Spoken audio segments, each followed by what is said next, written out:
Now we're on Peyom and Beis. Kama Miktal Katle. According to Reb Shimon, we undermine the status of Shechita with regard to Kodshim Bachutz.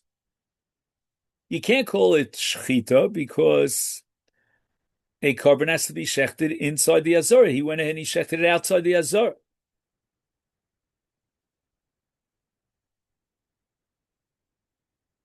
Sheni miskabel b'fnimhu.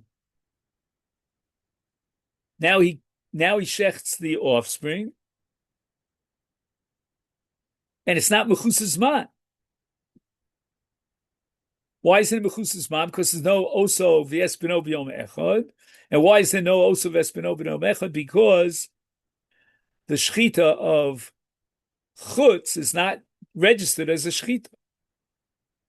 Is therefore karis nami l'chayim. The sheni should be chayiv kares for kodshim b'chutz, and the Mishnah says he's not. Obviously, the Mishnah is not like Reb Shimon. And now the Gemara goes on and on and on, taking apart the Mishnah piece by piece to show you how every single piece in the Mishnah is against Reb Shimon. For example, Chullin b'fnim shneim psulim, v'asheni sofek es harboim. So the first shechita was Chullin. The second shechita was also Chullin, but there's a violation of the Torah of shechting Chullin inside the Azor. He went ahead and he shechted both inside the Azor. And when you take Chullin into the Azor and you shecht it, it's already possible for the Mizbeach. Vasheni sofek es harboim. Now, wait a second. How could the second one be violating oso v'es bino if Reb Shimon holds that shechita sheina ru'uya lav shei shechita, and the chulin inside the azara is not a valid shechita, cannot be mati the basa michti shamina later Reb Shimon the omer shechita sheina ru'uya lav shei shechita is kama miktal katle, right? The first shechita was chulin bazara. That's not a shechita at all. The Torah doesn't recognize and validate that shechita. Isheni amai sofik is harboim. There's no iser of oso v'espino b'yom echad because the first shechita didn't register. So how could the Mishnah go ahead and say that Asheni sofik is harboim is against Reb Shimon? And we go on and on. Kodshim b'fnim. Let's say a case where he had two animals that were kodshim, a mother and an offspring, and he shechs them in the courtyard, in the azor. Harishon kosher upat. Obviously, the first one is exactly what he has to do. Hasheni sofekes harboim uposel.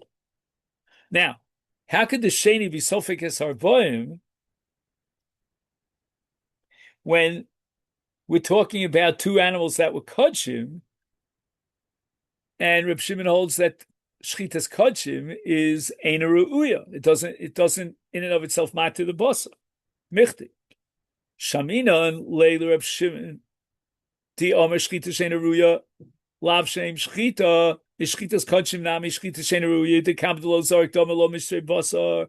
The shchita per se could not be matir the consumption of the meat because you haven't yet been zorik the dam, and the clincher of being matir the basar is the zrika sadam. So the shchita per se is not a matir, and therefore, according to Reb Shimon, is shchita sheina ru'uya is sheni amai sofikas arbam. Why does the Mishnah say that the second guy is going to get malchus for also vespino upasul? El Shmamino, the low Rabbi Shimon. Again, the Rishonim go into a whole discussion here about why we need all these different proofs. Obviously, the Mishnah is not like Rabbi Shimon. Gemara asks Pshita Dachi Isa. What is Rav Yoshia coming to be mechadish that we would know? And the Gemara answers Shchitas Kodshim Itzrichle Salke Dait Kamina Shchitas Kodshim Shchita Ru'uyehi Daha I Nochar Vizorik Dam Lo Mishrei Basar. The dam itself and its rika could not be mat to the basar if there was no proper shchita. So you need a proper shchita to ultimately be mat to the basar.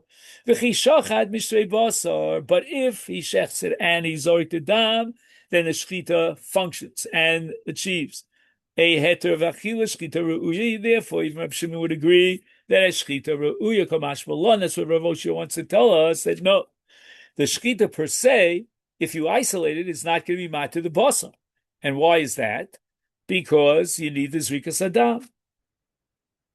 Now, the Mishnah paskins that if both the mother and its offspring are kodshim, and they slaughtered both in the Azara, the second shochet, I mean the shechita of the offspring, generates malchus because of Osav Esmino.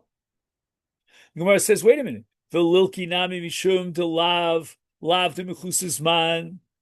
Wait a second. Once you shechted the first animal, the parent, for example, and now you have to wait another day to shecht the offspring, so then it's mechusas man.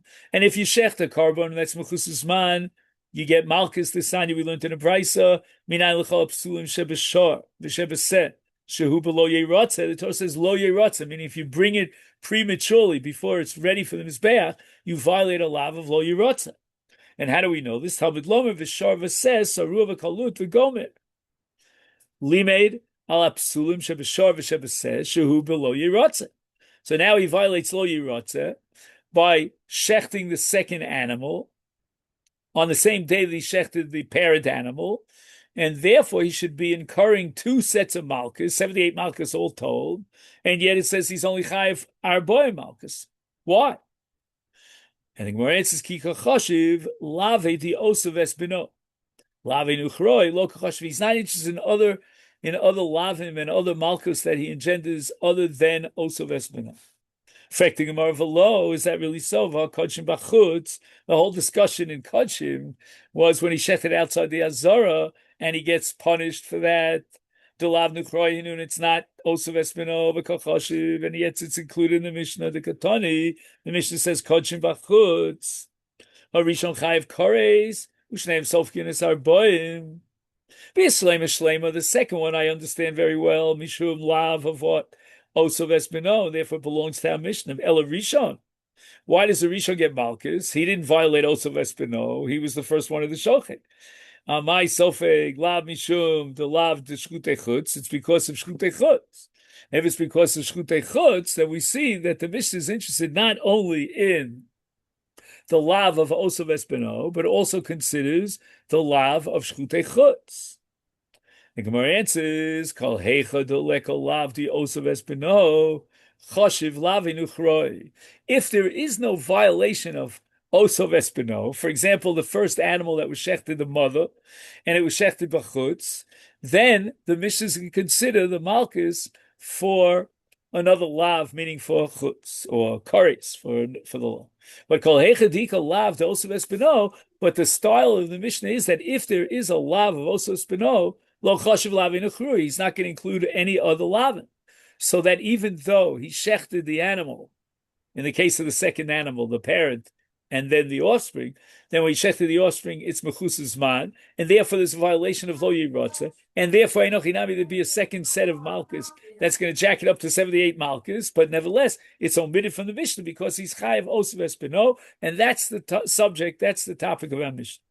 And now we're up to Reb Zera, so we'll learn Reb Zera, which takes us a little bit into Pei Aleph, just another few minutes, and the Gemara now wants to know why we don't find malchus from a chusas man in the case of Osav Esbino, and Reb Zera wants to offer an alternative answer. Hanach le'mechusas man. Don't even ask me any questions about mechusas man. Why? Because we have a principle of lav hanitak li'esei de'aksiv, and here we take a look on Pei Aleph. Nitko akosiv nitko li'esei. The Torah has a mitzvah say to bring the carbon in its proper time, and that mitzvah say is not take the lav of what's it called? The lav is called lo yirotze. My timer. Where do you see that it's a lav meaning bring the carbon after the 8th day since its birth. The Yom HaShmini in me, Karlo, but not before the 8th day, and that makes it into an essay. And Lava B'Machal essay, it doesn't generate Malchus. He says here in the note, Malchus is generated only for a violation of a negative commandment that's pure negative. There's no positive. But not in the violation. 1 second, I'll just but not in a violation of an essay. If the Torah adds a specific positive commandment, it implies a restriction against offering mechusas man. The Torah therefore removes mechusas man for the general prohibition of lo yiratzeh, and therefore becomes an unspecified law. Anyway, you don't get malchus for. Okay, then. So this is where we'll stop for today, and I guess I'll. Okay, sorry. Hope you have a refuah shleima on your internet connection. Anyway, Yes, I know. and They're working on also it. have a meaningful Tisha B'Av. Maybe the Mashiach Yeah, will you come. too. Somebody asked me if his wife should fast because she's 5 months pregnant. I said maybe we don't have to fast. All right, all the best. We know.